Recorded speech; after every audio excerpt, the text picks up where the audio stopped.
अस्सलाम वालेकुम students. Punjab board ने अपनी नई टेक्स्ट बुक जो है वो लॉन्च कर दी है, जिसमें 2025 की बायो की बुक, मैथ की बुक, फिजिक्स की और साथ में केमिस्ट्री की बुक्स हैं। तो हम लोग ने अपने इस चैनल पे लेक्चर सीरीज का आगाज किया हुआ है, जिसमें आपको जो है वो मैथ भी पढ़ाई जाएगी, साथ में फिजिक्स भी, बायो भी और केमिस्ट्री भी। तो आज हम लोगों ने बायोलॉजी क्लास 9 2025 को डिस्कस करना है, जिसमें आपका सबसे पहले चैप्टर में हम लोगों ने इंट्रोडक्शन को पढ़ना है। आज हम इसको पढ़ेंगे, साथ में ब्रांचेस को डिस्कस करते हैं। चलिए देखते हैं। हमारे पास जो बायोलॉजी वर्ड है, अगर हम देखें तो ये पूरा एक वर्ड बायोलॉजी, ये दो वर्ड से मिलकर बना है, एक बायो और एक लॉजी। अगर हम इसकी मजीद गहराई में जाएं तो हमें पता लगेगा कि बायो असल में कोई वर्ड नहीं है, ये पूरा वर्ड है बायोस। इसी तरह लॉजी भी कोई एक वर्ड नहीं है, ये असल में पूरा वर्ड है लोगोस। लोगोस। तो हमें पता लगा कि बायोलॉजी जो है ये दो वर्ड्स बायोस और लोगोस से मिलकर बना है। अब बात करते हैं कि बायोस और लोगोस कौन सी लैंग्वेज के वर्ड हैं। तो ये बात आपने याद रखनी है कि दोनों वर्ड ग्रीक लैंग्वेज के हैं। ग्रीक लैंग्वेज को हम लोग कहते हैं यूनानी जबान। दोनों यूनानी जबान के लफ्ज हैं। बायोस भी ग्रीक लैंग्वेज का वर्ड है, लोगोस भी ग्रीक लैंग्वेज का वर्ड है। इन दोनों को कंबाइन करके एक वर्ड बनाया गया है बायोलॉजी। अब अगर मैं इनके मीनिंग्स की बात करूं तो हमारे पास जो वर्ड बायोस है, ये जो वर्ड बायोस है इसका मतलब होता है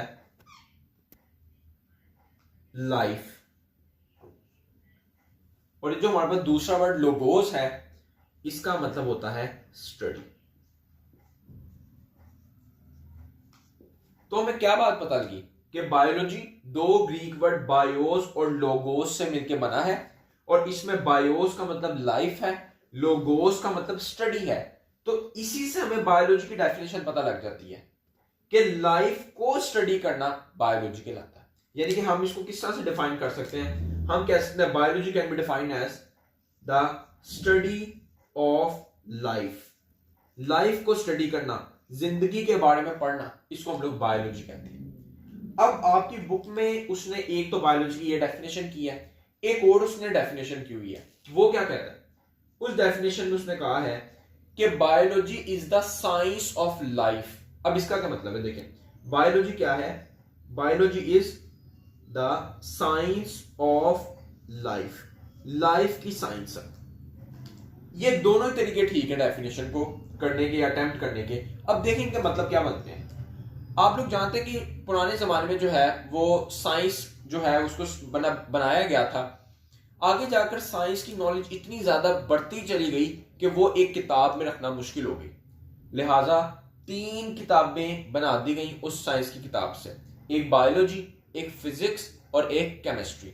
जो बायोलॉजी है वो साइंस की एक ब्रांच है। यानी कि देखें, ये हमारे पास शुरू में साइंस की बुक होती थी, जब नॉलेज ज्यादा बढ़ती गई तो साइंटिस्ट ने इस साइंस की बुक को 3 हिस्सों में डिवाइड कर दिया, बायो, केमिस्ट्री और फिजिक्स के अंदर। अब बायो भी साइंस की ब्रांच निकली है, केमिस्ट्री भी इसकी ब्रांच है और फिजिक्स भी इसकी ब्रांच है। हमने इसको पढ़ना है। ये बायोलॉजी साइंस की वो ब्रांच है जिसमें हम लोग लाइफ के बारे में पढ़ेंगे। तो लिहाजा उसने यहां पे क्या, it is the science of life. यानी बायोलॉजी साइंस ऑफ लाइफ है, यानी लाइफ को पढ़ने की साइंस बायोलॉजी कहलाती है। तो हमने इसको दो तरह से डिफाइन किया, स्टडी ऑफ लाइफ भी बायोलॉजी कहलाती है और biology is the science of life, यानी कि लाइफ की जो साइंस है वो भी बायोलॉजी कहलाती है। ठीक है, या लाइफ को स्टडी करना भी बायोलॉजी कहलाता है। तो हमने इसकी 2 डेफिनेशन को डिस्कस किया। अब हम लोग आगे बढ़ते हैं। आपकी बुक वाला कहता है कि हम लोग बायोलॉजी के अंदर क्या क्या चीजें पढ़ेंगे। लाइफ को तो हम पढ़ेंगे, लेकिन हम क्या क्या चीजों को पढ़ेंगे। देखें, मैं आपको देता हूं मिसाल। हम लोग बायोलॉजी के अंदर, यानी कि इसमें बुक में लाइन लिखी हुई है कि बायोलॉजी जो है वो एक्सप्लोर किन किन चीजों को करती है। ये आप नोट में लिख सकते हैं। अगर आपको डेफिनेशन आ जाए तो आप नोट में लिख सकते हैं। आप क्या लिखेंगे, पहले मैं लिख देता हूं, फिर मैं आपको एक्सप्लेन करता हूं कि biology explores structures, functions and interactions interactions of living organisms. As it is ये लाइन आपकी बुक में लिखी गई है। जब आप डेफिनेशन दे दें, जब आपको 2 नंबर का शॉर्ट आए, जब आप डेफिनेशन दे दें उसके बाद आपने ये नोट में ये बात लिख देनी है। अब इस बात का मतलब क्या है? कहता बायोलॉजी एक्सप्लोर करती है। एक्सप्लोर कहते हैं किसी चीज का इहाता करना, किसी चीज को डीपली स्टडी करना, किसी चीज के कॉन्सेप्ट को तलाश करना एक्सप्लोर कहलाता है। तो बायोलॉजी किन किन चीजों को, कॉन्सेप्ट को बयान करेगी? वो आपको स्ट्रक्चर बताएगी। स्ट्रक्चर कहते हैं साख्त को, साख्त को, शेप को। वो आपको फंक्शन बताएगी। फंक्शन आप जानते हैं कि किसी भी चीज के कोई भी काम, बायोलॉजी आपको फंक्शन बताएगी। बायोलॉजी आपको इंटरेक्शन बताएगी। इंटरेक्शन का मतलब क्या होता है? इंटरेक्शन से मुराद है कि एक चीज अपने इर्द गिर्द की चीजों पे क्या असर डालती है, उस चीज को आप इंटरेक्शन कहते हैं। किसके? ये 3 चीजें बायोलॉजी आपको बताएगी लिविंग ऑर्गेनिजम्स के बारे में। यानी कि बायोलॉजी आपको लिविंग ऑर्गेनिज्म के स्ट्रक्चर का बताएगी, लिविंग ऑर्गेनिज्म के फंक्शन का बताएगी और लिविंग ऑर्गेनिज्म के इंटरेक्शंस का बताएगी। फॉर एग्जांपल, ये एक लिविंग ऑर्गेनिज्म है, ये एक लिविंग ऑर्गेनिज्म है। अब इसके अंदर बहुत सारे ऑर्गन हैं। मैं लेट सपोज इसके अंदर से एक ऑर्गन निकालता हूं, वो है हार्ट। मैंने इसके अंदर से हार्ट निकाला। अब मैं चूंकि बायोलॉजी स्टडी कर रहा हूं, तो मैं इस हार्ट के स्ट्रक्चर को भी देखूंगा, कैसा स्ट्रक्चर है। मैं इस हार्ट के फंक्शन को भी देखूंगा कि किस तरह से पूरी बॉडी में ब्लड को सर्कुलेट करता है, ब्लड को पंप करता है। मैं इसके फंक्शन को भी देखूंगा और मैं इस बंदे के, इसके इर्द गिर्द के माहौल में असर को भी स्टडी करूंगा, यानी मैं इंटरेक्शन को भी स्टडी करूंगा। तो ये बायोलॉजी इन चीजों के बारे में स्टडी करती है। आपने डेफिनेशन दी, ये डेफिनेशन 2 में से आप कोई एक कर सकते हैं और आपने ये नोट में बात बता दी।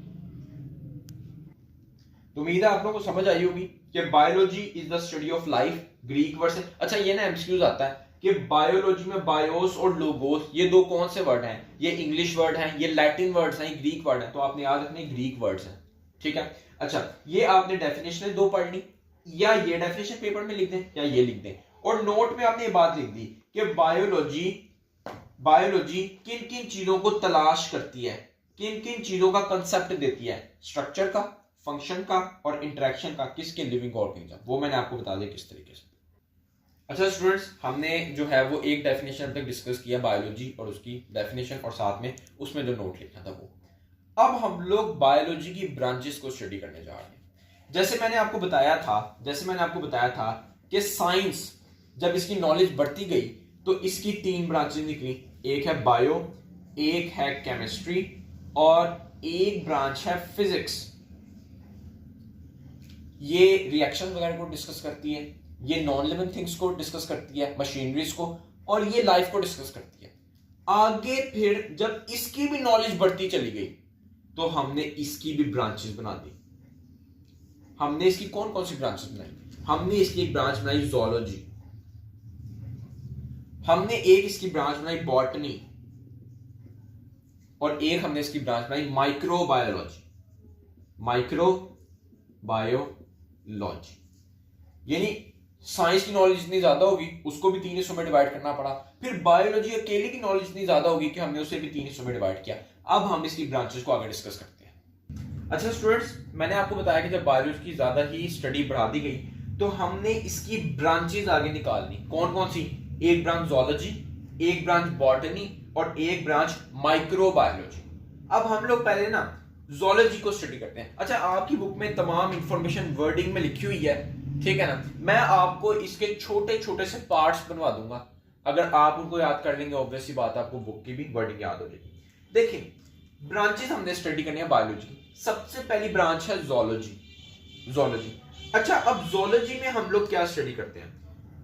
जूलॉजी वर्ड जू से निकला है। अब आप लोग जानते हैं कि जब हम लोग किसी जू वगैरह में जाते हैं तो वहां पर हमें क्या चीजें नजर आती हैं? हमें वहां पर एनिमल्स नजर आते हैं। जू वर्ड का मतलब ही एनिमल्स होता है। इसी तरह जो ये वर्ड बॉटनी है, ये शो करता है प्लांट्स को।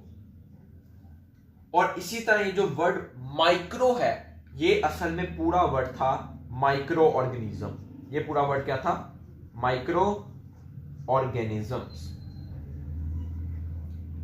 तो सीधी सी बात है, जोलॉजी क्या होगी? एनिमल को स्टडी करना। लॉजी का मैंने आपको पहले मतलब बताया, लॉजी का मतलब स्टडी होता है। तो एनिमल को स्टडी करना जोलॉजी कहलाता है, प्लांट्स को स्टडी करना बॉटनी कहलाता है, और माइक्रो ऑर्गेनिज्म को यानी कि छोटे छोटे से ऑर्गेनिज्म को, माइक्रो का मतलब होता है छोटे छोटे, उनको स्टडी करना माइक्रो बायोलॉजी कहलाता है। जब बायोलॉजी की बहुत ज्यादा जो है वो नॉलेज बढ़ती चली गई तो इन सबको अलग अलग कर दिया गया और अलग अलग ब्रांचेस में डाल दिया गया। अब हमने जोलॉजी में एनिमल को तो स्टडी करना है, लेकिन हमने एनिमल की क्या क्या चीजें स्टडी करनी है उनको देखते हैं। अच्छा स्टूडेंट, मैंने आपको बताया कि जोलॉजी में एनिमल को, बॉटनी में प्लांट को, माइक्रोबायोलॉजी में माइक्रो ऑर्गेनिज्म को, लेकिन हमने एनिमल को तो स्टडी करना है। एनिमल की किन किन बातों को स्टडी करना है, प्लांट की किन किन बातों को स्टडी करना है, इसी तरह माइक्रो ऑर्गेनिज्म की किन किन बातों को स्टडी करना है, वो मैं आपको बताता हूँ। देखिए, हम लोग जोलॉजी में एनिमल को स्टडी करेंगे। हम लोग एनिमल के स्ट्रक्चर को, क्या मतलब है, आपने शेर का दिल निकाला, आपने जो है वो फ्रॉग की किडनी निकाली, आपने उनका एक्सपेरिमेंट किया, आपने उनको स्टडी किया, तो एनिमल के स्ट्रक्चर को आपने स्टडी कर लिया। इसी तरह मैंने एनिमल्स के ऑर्गन्स के फंक्शन को स्टडी कर लेना। मैंने एनिमल का दिल निकाला जी, तो मैंने चेक किया हाँ ये भी जो है वो ब्लड को पंप करता है। मैंने एनिमल की किडनी निकाली, मैंने उसको जो है उसके फंक्शन को स्टडी किया, तो देखिए मैंने उनके स्ट्रक्चरों को भी स्टडी कर लिया, मैंने उनके फंक्शन को भी स्टडी कर लिया। इसी तरह हमने एनिमल के बिहेवियर्स को स्टडी करना है। किसको? बिहेवियर्स को स्टडी करना है। अब जैसे शेर का बिहेवियर क्या है, हमने जो बिहेवियर में स्टडी करना है वो बिहेवियर ये कि जो भी जानवर जा रहा है उसे पकड़ के नोच के खा लेना। अब हिरन का बिहेवियर क्या है, उसका बिहेवियर है उसने घास वगैरह खानी है। इसी तरह हमने हर जानवर का बिहेवियर स्टडी करना भी जूलॉजी में होता है। इसी तरह हमने डायवर्सिटी को स्टडी करना है, डायवर्सिटी को स्टडी करना है। डायवर्सिटी से क्या मुराद है? डायवर्सिटी कहते हैं वैरायटीज। अब जैसे शेर है, उसकी कितनी वैरायटीज हैं, एक व्हाइट लाइन होता है, एक हमारे पास नॉर्मल लाइन होता है, ठीक है। इसी तरह कोई भी ऑर्गेनिज्म है, आपको इतना भी पता है कि अब आजकल के जमाने में जो नए नए ऑर्गेनिज्म आ रहे हैं, फॉर एग्जांपल कोई हैन वगैरह या कोई कुक वगैरह आ रहे हैं, आगे उनकी भी बहुत सारी टाइप्स होती है ना। तो हमने उन जैसे कोई देसी मुर्गी है, कोई फार्मिंग मुर्गी है, इस तरह के हमने उनकी वैरायटीज को जो डिस्कस करना है वो हम डायवर्सिटी में स्टडी करते हैं। इसमें हमने डिफरेंट डिफरेंट वैरायटियों को स्टडी करना होता है। तो एनिमल के बारे में जूलॉजी में हमने इन 4 बातों को स्टडी करना है। हम अब आगे बढ़ते हैं। हमने बॉटनी में प्लांट्स के बारे में किन किन चीजों को स्टडी करना है। पहले नंबर पे तो वही बात जो पहले मैंने यहां पे भी लिखी है, हमने प्लांट के स्ट्रक्चर को देखना है। प्लांट के स्ट्रक्चर को देखना है कि कोई प्लांट फ्रूट ज्यादा पैदा करता है, कोई प्लांट फ्लावर ज्यादा पैदा कर रहा होता है। हमने ये उनके स्ट्रक्चर्स को देखना है, उसके लीफ कैसे हैं, उसकी स्टेम कैसी है, उसकी रूट्स कैसी हैं, हमने इनको स्टडी इसमें करना है, स्ट्रक्चर्स में, बॉटनी में स्टडी करेंगे। फिर हमने उन प्लांट्स की ग्रोथ को स्टडी करना है कि वो प्लांट अपनी ग्रोथ किस तरह से करते हैं, वो कितने लंबे होते हैं। देखे होंगे आपने कुछ प्लांट कुछ ज्यादा छोटे होते हैं, कुछ नॉर्मल साइज के, कुछ ज्यादा ही बड़े होते हैं, तो हमने उनकी ग्रोथ को भी बॉटनी में स्टडी करना होता है। इसके अलावा हमने प्लांट्स की रिप्रोडक्शन को स्टडी करना है। रिप्रोडक्शन से मुराद है कि वो अपने आगे आने वाली नस्लों को किस तरह से बढ़ाते हैं, ये हमने प्लांट्स का बॉटनी में स्टडी करना होता है। और इसके अलावा लास्ट चीज हमने प्लांट के इंटरेक्शंस को स्टडी करना होता है। अच्छा, इंटरेक्शंस क्या होते हैं? इंटरेक्शन मैंने आपको पहले बताया कि किसी भी चीज का उसकी इर्द गिर्द के माहौल वाली चीजों पर क्या असर है, इसे हम लोग इंटरेक्शन बोलते हैं। फॉर एग्जाम्पल, एक प्लांट है, वो अपने इर्द गिर्द वाले जानवरों के लिए जहरीला है, ये उस प्लांट का इंटरेक्शन हो गया। एक प्लांट है जो अपने इर्द गिर्द वाले लोगों को बहुत ज्यादा बड़ा होकर छांव प्रोवाइड करता है, यानी कि उन्हें शैडो प्रोवाइड करता है, उन्हें शेड प्रोवाइड करता है, तो ये उसका अपने एनवायरनमेंट पे असर हुआ, यानी उसका इंटरेक्शन हुआ। ये भी हमने बॉटनी में स्टडी करना है। 4 बातें जूलॉजी में स्टडी करेंगे, 4 बातें बॉटनी में स्टडी करेंगे। अब हम बात करते हैं माइक्रोबायोलॉजी के अंदर किन किन चीजों को स्टडी करेंगे। तो माइक्रोबायोलॉजी के अंदर हमने टोटल 5 चीजों को स्टडी करना है। अच्छा, इसको याद करने के लिए आपको ट्रिक बता देता हूं, ठीक होगा। पहली 2 चीजें जूलॉजी वाली, बॉटनी से लास्ट 2 चीजें उठा लें, लास्ट 2 चीजें उठा लें, 4 चीजें तो ऐसी कैसी यहां पे आ जाएंगी। यानी आपने स्ट्रक्चर और फंक्शन को, स्ट्रक्चर्स को स्टडी करना है। अच्छा, माइक्रोबायोलॉजी में ना हमने माइक्रो ऑर्गेनिज्म को स्टडी करना होता है। माइक्रो ऑर्गेनिज्म, देखिए वर्ड माइक्रो का मतलब होता है बहुत छोटे साइज के, और ऑर्गेनिज्म हम जाते हैं जानदार को, ऐसे जानदार जो बहुत ज्यादा छोटे साइज के हो। कौन कौन से? जैसे कोई बैक्टीरिया है या कोई फंजाई है। आपको यहाँ पे पिक नजर आ रही होगी, बैक्टीरिया की और फंजाई की, ठीक है, तो इनको हमने स्टडी करना होता है। अब देखिए स्ट्रक्चर और फंक्शन तो जूलॉजी से आ गया, यहां पे और क्या आ गया, साथ में स्ट्रक्चर आ गया और फंक्शन आ गया। इसको आपने स्टडी करना है माइक्रोबायोलॉजी में। किसके बारे में, माइक्रो ऑर्गेनिजम्स के बारे में, कि उनका स्ट्रक्चर कैसा है। कुछ का स्ट्रक्चर जो है स्फेरिकल होगा, कुछ का स्ट्रक्चर जो है वो क्यूबिक होगा, इनको आपने स्टडी करना है। कुछ का फंक्शन माइक्रो ऑर्गेनिज्म का कुछ और होगा, कुछ का फंक्शन कुछ और, आपने सबके फंक्शनों को डिस्कस करना है। फिर आपने इनकी यहां से एंड से 2 ओडी आगे रिप्रोडक्शन को डिस्कस करना है, रिप्रोडक्शन को स्टडी करना है कि वो कैसे अपने आगे आने वाली नस्लों को बढ़ाएंगे, ठीक है। फिर हमने इनके इंटरेक्शंस को स्टडी करना है। इंटरेक्शन मैंने आपको बताया असर को, कोई भी चीज अपने माहौल पे कैसा असर रखती है, इसको आप इंपैक्ट भी बोल सकते हैं। आपकी बुक में वर्ड इंपैक्ट इस्तेमाल किया गया है, लेकिन इसका भी ये मतलब है। जैसे ना मैं एग्जांपल देता हूँ, हमारे पास माइक्रो ऑर्गेनिज्म में ना मशरूम होते हैं। मशरूम्स आप लोगों ने देखे होंगे, कुछ इस तरह से करके हमारे पास मशरूम्स होते हैं, ठीक है, ये होते हैं मशरूम्स। अब ना एक ये मशरूम है, ठीक है, एक इसी तरह यहां पे मैंने मशरूम बना दिया है। इनका इंटरेक्शन क्या है, अपने इन्वायरमेंट पे असर क्या है।